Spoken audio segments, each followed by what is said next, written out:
In 1927, Otis and Effie Thimler purchased 80 acres of ground on State Road 37, Harlan, Indiana.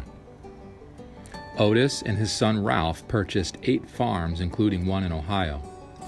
Thus the name became known as Thimler Farms. Effie took care of the chickens and cows, and Otis handled the pigs and sheep. Ralph had a herd of cattle on one of the other farms. There was a huge garden, a fruit orchard which included peaches and pears, plums and cherry, and a variety of apple trees, and a large strawberry patch and grapes. As time went on, they developed a large truck patch of which they used hired hands to pick the produce. Mabel and Effie would go to Fort Wayne and drop off eggs, butter, milk, and fruits and vegetables to their regular customers. In addition, they would go to the downtown market to sell the rest of their stuff. In 1948, the homestead increased in size by 5. Marion and her 4 small girls moved in. Ralph purchased what was known as the Harlan Inn restaurant. Marion ran the restaurant. She married and moved, but the Thimlers missed the girls so much that Otis offered one of his 100-acre farms to Marion to bring the girls back home. As Marion and her husband both worked, the girls soon started living with all the Thimlers. All of the family pitched in with the farming. In 1963, Effie was the first to leave this heavenly earth. The chickens and the milk cows departed shortly. The oldest girl had graduated high school, and the other 3 would soon follow.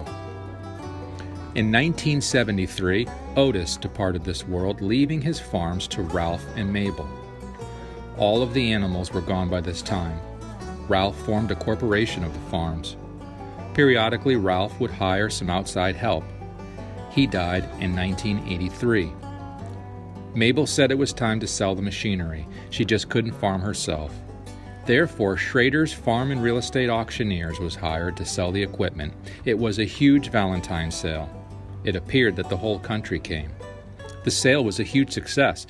The corporation continued to run till Mabel's death in 1996. After a few years, the corporation's majority stockholders decided to sell the ground. Schrader's was hired again for this purpose. The real estate sale was held then at the Harlan Elementary School.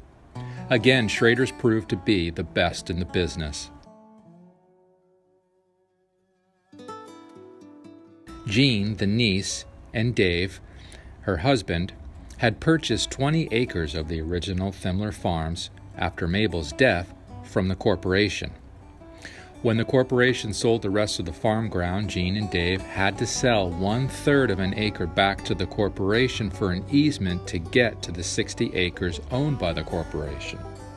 Therefore, Jean and Dave have 19 2/3 acres. In their 70s, they have decided it is time to sell. Schrader's has, for the 3rd time, been asked to auction the land, house, and buildings and personal property. Jean and Dave really appreciate what Schrader's has done for them and are hoping to have the 3rd successful auction.